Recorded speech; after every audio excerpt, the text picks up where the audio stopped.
एक गांव में छुटकी नाम की लड़की रहती थी। उस बच्ची की माँ बचपन में ही मर गई थी।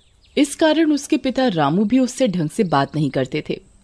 छुटकी, ओ छुटकी, कुछ काम धाम भी कर लिया कर, मनहूस कहीं की। एक तो पैदा होते ही अपनी माँ को खा गई और अब मेरी छाती पर मूंग दलने बैठी है। छुटकी रोते हुए कहती है, पिताजी, अगर माँ मर गई तो इसमें मेरी क्या गलती है? मैंने तो अपनी माँ की शक्ल तक भी नहीं देखी, वो कैसी दिखती थी। इस पर रामू को गुस्सा आता है और छुटकी को एक थप्पड़ मार देता है। छुटकी रोने लगती है। रामू वहां से चला जाता है। तभी रामू की माँ बिमला, पिता छोटे और उसके भाई श्यामू भी वहां आ जाते हैं। मनहूस यहीं टेसुए बहाती रहेगी या फिर कोई काम भी करेगी? मर भी नहीं चाहती कि मैं अपने रामू की दोबारा शादी कराऊं। ऐसा कहकर बिमला उसे डांट देती है। श्यामू भी जोर जोर से हंसने लगता है। इस पर रामू के पिताजी को गुस्सा आ जाता है। हे भगवान, तुम तीनों कैसे पत्थर दिल हो, जो इस छोटी बच्ची पर भी दया नहीं आती। अगर बहू मर गई तो इसकी क्या गलती है? तुम लोगों को तो इसे प्यार देना चाहिए और तुम लोग इसे दुत्कार देते हो। तुम तो चुप ही रहो जी, ज्यादा इंसानों के देवता ना बनो, नहीं तो रात में खाने को नहीं मिलेगा। और तू खड़ी खड़ी क्या देख रही है, भाग यहाँ से। ऐसा कहकर रामू की माँ छुटकी को वहां से भगा देती है। छुटकी रोते रोते गांव के बाहर नदी किनारे जंगल में चली जाती है।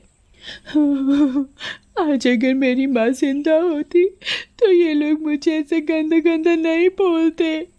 मेरे खुद के पिताजी भी मेरा ख्याल नहीं रखते। इससे अच्छा तो ये होता कि मैं पैदा होते ही मर जाती।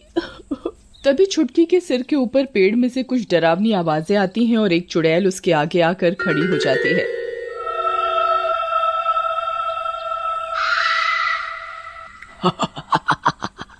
अरे वाह वाह, आज तो मैं बच्चे का मीट खाऊंगी। मजा आ जाएगा। जानवर और बड़े आदमियों का मांस खा खा कर मेरे जबड़ों में दर्द होने लगा है। लेकिन छुटकी चुड़ैल से नहीं डरती और वहीं खड़ी रहती है। इस पर चुड़ैल को बहुत हैरानी होती है और वो छुटकी से पूछती है, ए लड़की, क्या तुझे मुझसे डर नहीं लगता? लोग मुझे देखकर भागने लगते हैं या मेरे पैर पकड़कर अपनी जान की भीख मांगते हैं। मुझे तो मरना ही है चुड़ैल आंटी, चाहे आप खा लो या मैं इस नदी में कूद जाऊं, मुझे कोई फर्क नहीं पड़ता। ना ही मुझे कोई प्यार करने वाला है मेरे घर में। वैसे अच्छा ही आप मुझे मार डालो, मैं भी अपनी माँ के पास चली जाऊंगी। छुटकी की इस बात पर चुड़ैल सोच में पड़ जाती है और उसके अंदर छुटकी के लिए दया जाग उठती है। बेटी, तुम बहुत दुखी लग रही हो, मुझे अपनी बात बताओ, शायद मैं तुम्हारे किसी काम आ पाऊं। और मेरी बात गौर से सुनो, आत्महत्या किसी समस्या का हल नहीं है।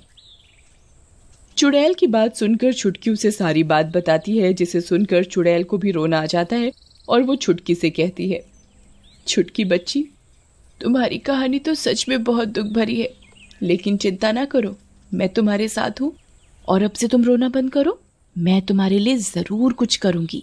ऐसा कहकर चुड़ैल छुटकी को गोद में उठाकर उसके घर छोड़ देती है। लेकिन जैसे ही छुटकी घर के अंदर जाती है, उसकी दादी उसे डांटने लगती है। कहाँ थी मनहूस? तेरी माँ के नौकर लगे हैं क्या हम? खाना कौन बनाएगा? देख, हम सबके पेट में चूहे कूद रहे हैं, चल जाकर रोटी बना। मनहूस मारी। रामू की माँ की ये हरकत चुड़ैल बाहर खिड़की से देख लेती है और सोचती है, हम तो सिर्फ नाम की चुड़ैल हैं, असली चुड़ैल तो ये मोटी औरत है, इसको सबक सिखाना पड़ेगा। अगले दिन रामू जंगल के रास्ते काम पर जा रहा होता है। तभी उसे वहाँ एक औरत शादी के कपड़ों में सजी धजी रोते हुए दिखती है। उसे देखकर रामू उसके पास जाता है और उससे पूछता है, अरे, आपका क्या नाम है और क्यों रो रही हैं? क्या हुआ? शक्ल से तो किसी बड़े घर से लगती हो। मेरा नाम शालू है और मेरी शादी होने वाली थी, लेकिन दहेज के लालच में मेरा होने वाला पति मंडप छोड़कर भाग गया। उसके गम में मेरे माता पिता को दिल का दौरा पड़ा और वो भी निकल लिए, और अब मैं भी मरने जा रही हूँ। अरे नहीं नहीं, आत्महत्या करना पाप है। तुम ऐसा मत करो, तुम इतनी सुंदर हो, भगवान कुछ न कुछ अच्छा जरूर करेगा तुम्हारे लिए। तुम फिर से शादी कर लेना। ज्यादा ज्ञान मत दो, बोलना आसान है। जवान लड़की खुली तिजोरी होती है, हर चोर की उस पर नजर होती है। और रही बात शादी की, क्या तुम मुझसे शादी करोगे? शालू की बात सुनकर रामू हक्का बक्का रह जाता है और कुछ देर सोचने के बाद बोलता है, ठीक है, मैं तुमसे शादी करने को तैयार हूँ। रामू उसी समय शालू को लेकर घर चला जाता है। शालू को देखकर बिमला खुश हो जाती है।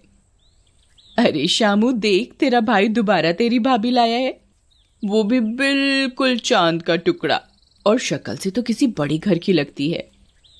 शालू आगे बढ़कर बिमला के पैर छूती है और उसे एक सोने का हार अपने गले से उतार कर दे देती है। सही कहा माँ जी आपने, मैं बहुत अमीर घर से हूँ, पैसा बहुत है हमारे पास। तभी शालू को वहां छुटकी दिखाई देती है। छुटकी डर के मारे उससे दूर हट रही होती है।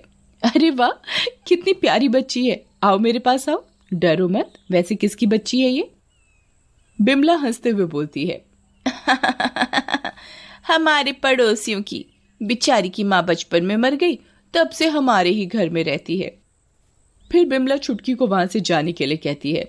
छुटकी भी वहां से चली जाती है। रात में रामू शालू के पास आता है।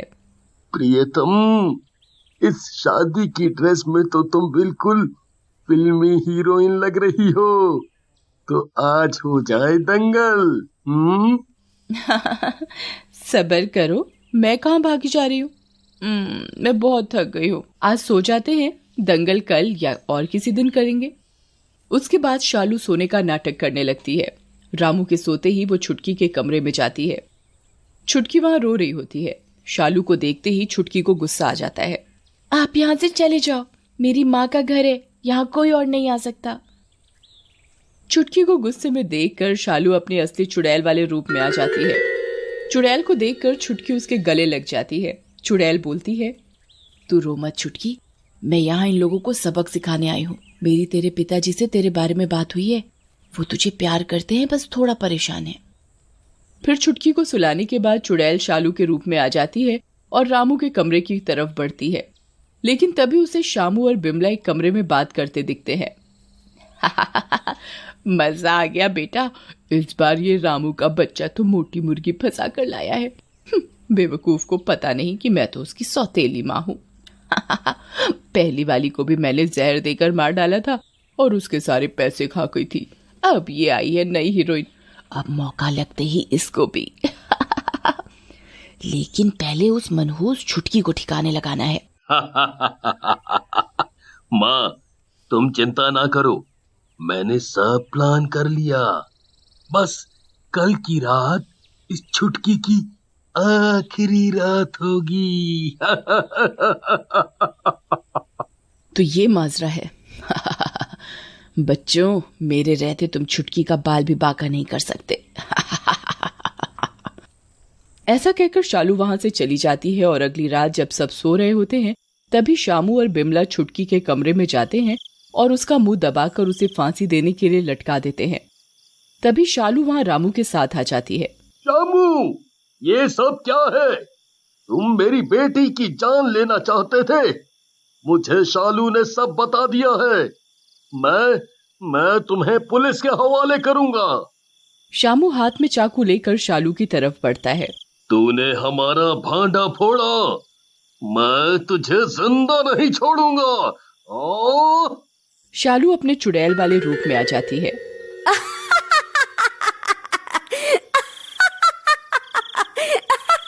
मरे हुए को क्या मारेगा तू? हाँ, मैं तो इस प्यारी बच्ची के प्यार में आ गई थी यहाँ, और तेरे जैसों के लिए चुड़ैलों के कानून में केवल एक ही सजा है। ऐसा कहकर चुड़ैल शामू की गर्दन उखाड़ देती है। शामू की गर्दन उखाड़ने के बाद चुड़ैल बिमला की तरफ बढ़ती है। और मोटी, तू तो माँ है, तुझे जरा भी दया नहीं आई इस बच्ची की जान लेते हुए। जा तू भी अपने दुष्ट बेटे के पास। ऐसा कहकर चुड़ैल बिमला को भी मार डालती है। छुटकी मेरी बेटी, अब तुझे कोई परेशान नहीं करेगा, तुम अपने पापा के साथ रहो, वो तुम्हें बहुत प्यार करते हैं। ऐसा बोलकर चुड़ैल गायब हो जाती है। बहुत समय पहले की बात है। एक शहर में छोटा सा परिवार रहता था। उस परिवार में रवि, उसकी पत्नी जया और उनका 2 साल का बेटा मोनू रहते थे। आज घर से मेरे बाबूजी का फोन आया था। उनकी तबीयत बहुत खराब है, उन्होंने मुझे तुरंत गांव बुलाया है। अच्छा, ऐसी बात है तो मैं आज ही तुम्हारी गांव की टिकट करवा देता हूँ। ठीक है। जया मोनू को लेकर गांव के लिए निकल पड़ती है। जब वो अपने घर पहुंचती है तो देखती है कि उसके बाबूजी बहुत ही बीमार हैं और बिस्तर पर लेटे हुए हैं। बाबूजी, मैं आ गई। अच्छा हुआ बेटी जो तू आ गई, मैं कब से तेरा ही इंतजार कर रहा था। मैं अब आ गई हूँ ना, तो अब आप पहले जल्दी से ठीक हो जाओ। जया के बाबूजी धीरे धीरे ठीक होने लगते हैं। वो मोनू को जान से भी ज्यादा प्यार करते हैं और दिन भर बस मोनू ही मोनू करते रहते हैं। बेचारे बाबूजी यहाँ अकेले कैसे रह पाते हैं, तो पता नहीं वो कैसे मोनू को वापस जाने देंगे। उनको तो हर वक्त मोनू ही चाहिए। जया अपने बाबूजी का अपने बेटे के प्रति प्यार देखकर खुश भी होती है और उसे अब चिंता भी होने लगती है। पर बाबूजी तो मोनू के साथ बड़े ही खुश होते हैं। वो पूरा दिन बस उसी के साथ खेलते हैं और उसी के साथ ही खाना खाते हैं। मोनू भी अपने नाना को अब अच्छे से पहचानने लगता है और उसे भी अपने नाना के साथ रहना अब बहुत अच्छा लगता है। एक दिन जब सब लोग खाना खा रहे होते हैं तो जया अपने बाबूजी से बोलती है, बाबूजी, वो मैं बोल रही थी कि अब हमें यहाँ काफी दिन हो गए, आप भी अब बिल्कुल ठीक हो और मोनू के पापा भी वहाँ अकेले हैं, तो अब हमें वापस शहर चले जाना चाहिए। हाँ बेटी, बात तो तुम सही बोल रही हो, पर समझ नहीं आ रहा कि मैं मोनू के बिना अब कैसे रह पाऊंगा। तेरी माँ के जाने के बाद बिल्कुल अकेला हो गया हूँ। अब मोनू के साथ रहकर इतनी खुशी मिलती है कि मैं बता नहीं सकता, पर क्या कर सकता हूँ। आप परेशान न हो बाबूजी, आप हमारे साथ ही क्यों नहीं रह लेते? नहीं बेटी, हम लोगों के लिए तो बेटी के घर का पानी भी पीना पाप है और तुम वहीं रहने की बात कर रही हो। ओहो बाबूजी, आप भी ना कैसी बातें कर रहे हो, आजकल ये सब कोई नहीं मानता। तुम ये सब गांव की बातें नहीं समझोगी। खैर, कब जाना है तुम्हें वापस? मैं भी तुम्हें शहर छोड़ने चलूंगा। अरे, आपको तकलीफ उठाने की कोई जरूरत नहीं है, मैं चली जाऊंगी। मैं तो अपने मोनू के लिए जा रहा हूँ। इस बहाने मैं उसके साथ थोड़ा और वक्त बिता लूंगा। ठीक है बाबूजी। जया, उसका बेटा मोनू और उसके बाबूजी तीनों शहर की बस में बैठ जाते हैं। अरे बेटा मोनू, ये देखो बाहर कितने सुंदर सुंदर पेड़ हैं। मोनू अपने नाना की गोद में बड़ी खुशी से खेल ही रहा होता है कि अचानक बस का एक भयंकर एक्सीडेंट होता है। बस सामने से आ रहे एक ट्रक से बुरी तरह टकरा जाती है। बस अपना संतुलन खो देती है और नीचे नदी में गिर जाती है। बस में फंसे सभी लोग चिल्लाने और बाहर निकलने की कोशिश करने लगते हैं। जया तो उसी वक्त पानी में डूब जाती है, पर मोनू के नाना मोनू को ढूंढने के लिए हाथ पैर मारने लगते हैं। वो जैसे तैसे मोनू का हाथ पकड़कर रखते हैं और उसे पानी में डूबने नहीं देते। वो खुद पानी में डूबने लगते हैं और धीरे धीरे उनकी सांस बंद होने लगती है। थोड़ी देर में मोनू के नाना मर जाते हैं। मोनू के नाना मरने के बाद भूत बन जाते हैं और मोनू को मरने से बचा लेते हैं। इसके बाद वो इंसान के रूप में खुद को बदलकर मोनू को घर ले जाते हैं। मोनू और उसके नाना को घर वापस आते देख पड़ोस की शीला उनसे पूछती है, अरे बाबूजी, आप वापस कैसे आ गए और जया कहाँ है? वो अभी मोनू कुछ और दिन यहीं मेरे पास रहेगा और रमा भी बस पीछे पीछे आ रही है। अच्छा, चलो ठीक है। नाना जी मोनू को जल्दी से घर के अंदर ले जाकर दरवाजा अंदर से बंद कर देते हैं और वापस अपने भूतिया रूप में आ जाते हैं। अपने नाना का ऐसा रूप देखकर भी मोनू बड़ा खुशी से उनके साथ खेल रहा होता है, जैसे उसे उनसे कोई डर ही नहीं है। मोनू के नाना उसके भीगे कपड़े बदल देते हैं। थोड़ी देर बाद मोनू को बहुत तेज भूख लगने लगती है और मोनू बड़ी तेज रोना शुरू कर देता है। अरे रे रे रे, मेरे बच्चे, चुप हो जा, मैं अभी तेरे लिए दूध लेकर आता हूँ। भूतिया नाना मोनू के लिए दूध लेकर आते हैं और उसको पिला देते हैं। दूध पीकर मोनू चुप तो हो जाता है, पर अब वो सोने के लिए परेशान होने लगता है। मोनू को तो बस अपनी माँ की गोद में सोने की आदत होती है। अब उसके नाना फिर से परेशान हो जाते हैं। उन्हें समझ नहीं आता कि वो मोनू को कैसे सुलाएं। थोड़ी देर बाद उनको एक तरकीब सूझती है। उसके बाद वो मोनू को उसमें लिटाकर झुलाने लगते हैं। लल्ला लल्ला लोरी, दूध की कटोरी, दूध में बताशा, सो जा मेरे बच्चे, सो जा। नाना की लोरी सुनकर मोनू सुकून से सो जाता है। उसके नाना भी वहीं बैठ जाते हैं। और मोनू और जया के बारे में सोचने लगते हैं। नाना, अब क्या होगा मेरे मोनू का और मेरी बेटी जया?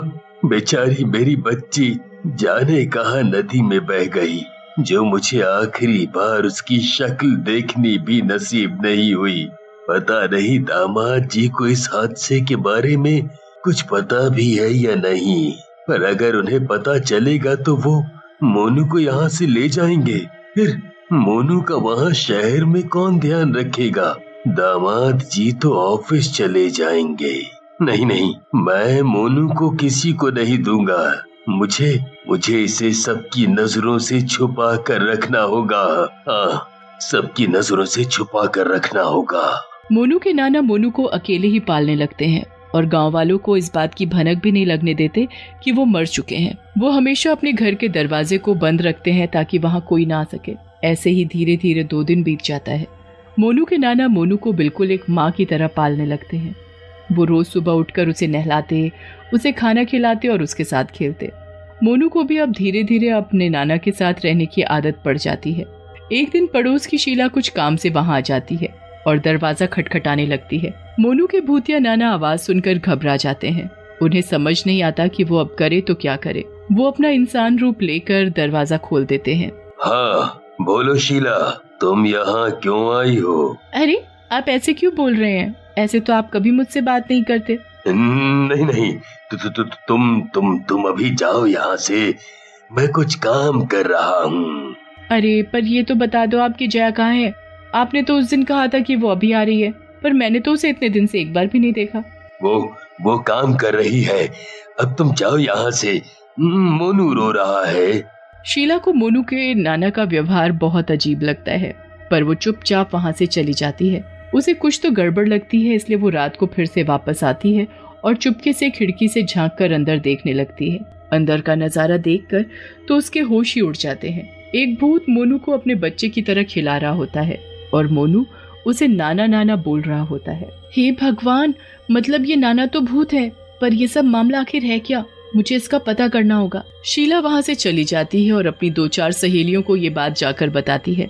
उसमें से एक नीलम नाम की औरत शीला से बोलती है, अरे मेरे पास जया और उसके पति का फोन नंबर है, मैं आज अपने पति के फोन से उन दोनों को फोन करके देखती हूँ।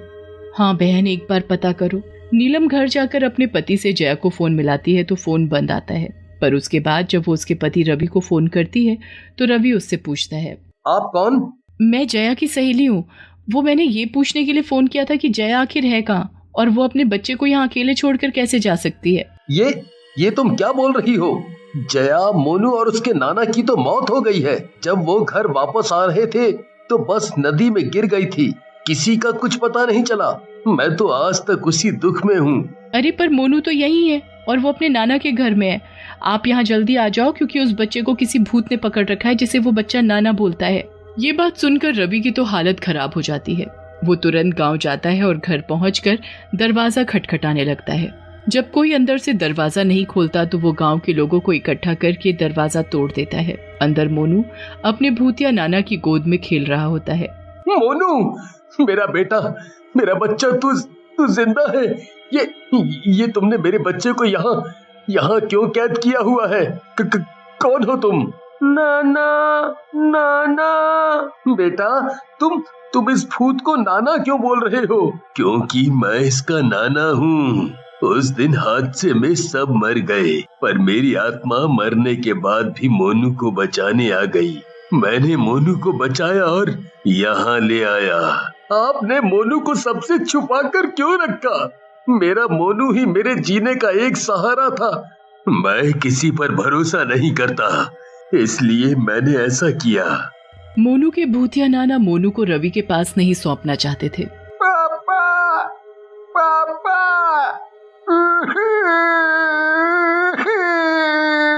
वो अपने नाना की गोद से निकलकर अपने पापा के पास भागता है।